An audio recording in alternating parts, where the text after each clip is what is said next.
retour en direct sur le plateau de TV Finance. La Bourse de Paris démarre sa séance et on va faire un gros plan sur le CAC avec vous, Valérie Gastaldi. Bonjour. Bonjour. Vous êtes stratégiste chez Day by Day. Alors l'indice parisien a bien progressé au mois d'août, à l'instar des indices mondiaux qui ont connu un vif rebond. Il faut dire que la grand-messe des banquiers centraux à Jackson Hole a accompagné le mouvement vendredi dernier. Alors que retenir de ce mois d'août sur la côte parisienne ? Écoutez, d'abord mouvementé, puisqu'on a commencé par dévaler à toute allure.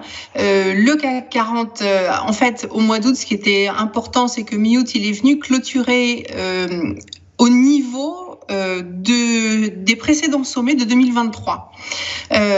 Donc c'était et qui plus est, ce niveau qui était en gros à 7220, 7240, ça dépend si on regarde les clôtures hebdomadaires, et à moyen terme, il est beaucoup plus important de regarder les clôtures hebdomadaires que les clôtures quotidiennes. 7220, 7280, c'était l'espace important. Cela correspondait aussi à un retracement de Fibonacci de la hausse depuis fin 2022, octobre 2022, jusqu'au sommet que l'on a connu en 2024. Donc cette conjonction de facteurs au mois d'août, c'est ce qui a permis d'enrayer la baisse que l'on avait connue pendant la première moitié du mois. Depuis, on a un rebond qui, en fait, sur le CAC est assez faible, même si en pourcentage il est élevé, il est faible en regard de ce qui se passe sur d'autres places boursières. Par exemple, en Allemagne, le DAX 40 est quasiment de retour sur ses précédents sommets. Il lui manque, il a dû clôturer à 18 700 et il lui manque 110 points, donc 1,5% à peu près. Le S&P 500 est encore plus proche de ses précédents sommets. Le Nasdaq un petit peu plus éloigné, il a été plus volatile à la baisse et il a un petit peu plus de mal à revenir sur les niveaux qu'on record ce mois-ci. Donc, un CAC qui a beaucoup rebondi, mais qui en fait rebondit moins toujours. Il est très, très, très lourd pour le moment, ce CAC, que d'autres indices internationaux. Alors, qu'est-ce qui peut se passer ? Parce qu'en fait, c'est peut-être la question suivante. Vous m'avez demandé de faire un point sur le mois d'août. Vous allez peut-être me demander après ce qui va se passer par la suite. C'est sans doute ce qui intéresse nos auditeurs. En fait, le jeu est avant tout entre les mains des indices américains parce qu'ils se présentent sous leur sommet. Est-ce qu'ils vont les franchir immédiatement, auquel cas le CAC continuera à progresser?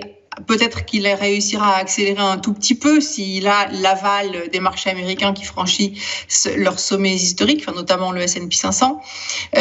Mais en revanche, s'il faut que le S&P 500 rebaisse avant de pouvoir franchir ses sommets, le CAC 40 va retourner tester ses prochains plus bas. Et ça, les deux possibilités sont encore très ouvertes.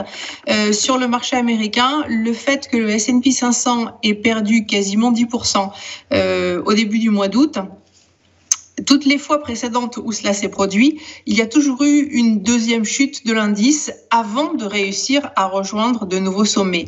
Donc, ce scénario d'une rechute pour la rentrée, à laquelle nous sommes maintenant confrontés, à quelques jours près, il est toujours tout à fait envisageable, même si les banquiers centraux, Jérôme Powell a simplement confirmé ce que tout le monde savait déjà, à savoir qu'il y aurait une baisse de taux au mois de septembre. Au-delà, ça reste assez ouvert.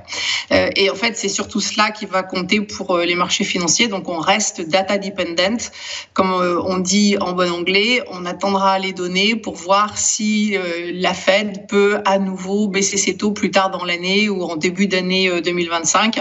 Et c'est ça qui va sans doute faire évoluer les marchés dans les semaines qui viennent.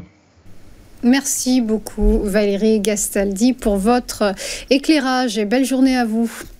On va marquer une nouvelle pause et se retrouver juste après pour les Market Movers. À tout de suite.